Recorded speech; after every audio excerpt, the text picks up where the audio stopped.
Wait a minute, this isn't 2006? What am I doing?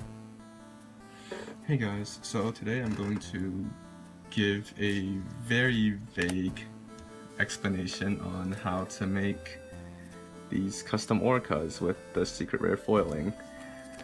Before I get into the instructions and you find out that you don't have any of these materials, I'm just going to run over the materials real quick, the way I do it, at least. First of all, you need actual Yu-Gi-Oh cards. These might be shiny, but they're actually worth like 10 cents. If you go online, you can probably buy just hunt out all of the secret rare foiling ones or whatever foil you want to use. This entire stack cost me like $10 actually, and shipping was within my country, so it was only like $1 shipping. And I have like a million of these to use.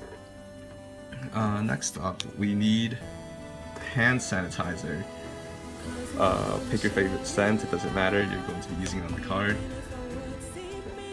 And to get rid of the ink on this, we use steel wool. What else is there?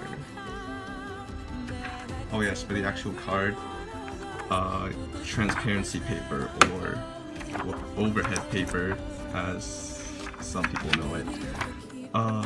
I don't actually have a printer at home. I actually get this off of one of my friends who prints them off for me. If you know, you can go to Staples, Office Depot, or if your school will even if you know a school or something that allows you to print these off, you can. It's on average it's like $3 a page. You probably don't want to buy an entire stack, which is like 60 for like $50, because you probably won't ever go through 60 sheets no matter how many you make. And then if you want to do some custom stuff, you can use paint pens. This is what you use to get the selective foiling instead of just being lazy and getting foiling on the entire card. I personally think these look nicer anyways.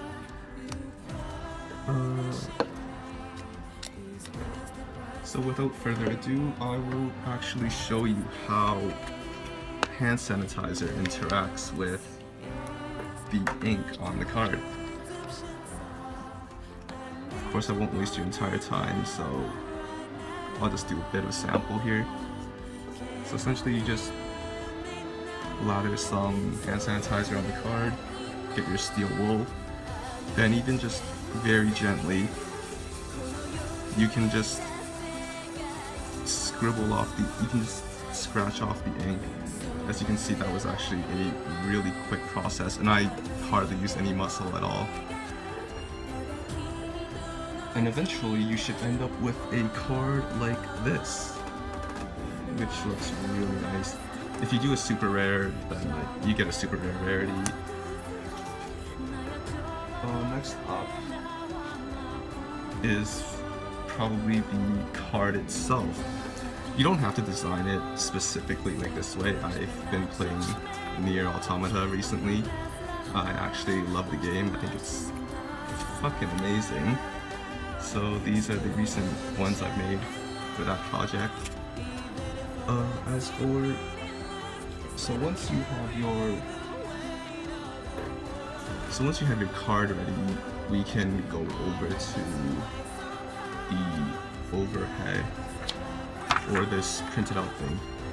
I know it looks like there's no color on it, but that's only because it's transparent. So if you actually get on a white piece of paper, you can actually see it's fully colored in. It's actually really good. In order to do selective foiling for different cards, you can actually buy these paint pens, or you can use whiteout, or even just white paint with a paintbrush. All you have to do is color in the sections that you want.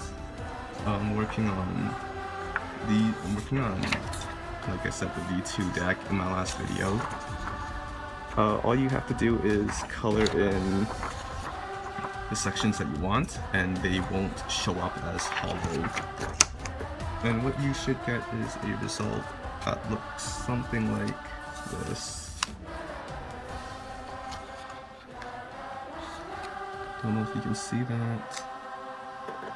At least, and all you have, and then to glue it on, just get white glue, or what I like to use is double-sided tape, and eventually you'll get something like this. I just finished this one today actually. So it is a real card, and all you have to do is trim off the sides, and you're basically done. Of course, you might screw up like the first few times, but don't get too discouraged.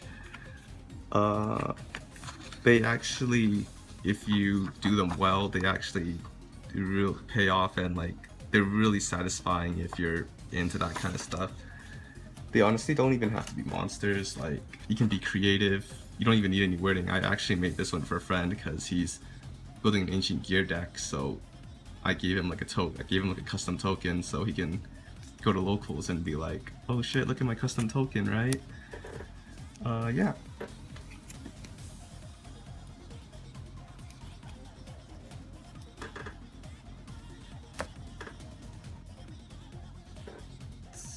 So that's about all. That's about it for this tutorial. I hope I was not too vague. Because most Orica tutorials I've seen online are like over like 20 minutes each. I try to give like a brief explanation because I know like nobody wants to like sit through all of that. And yeah, good luck with making your own, and have fun. See you guys.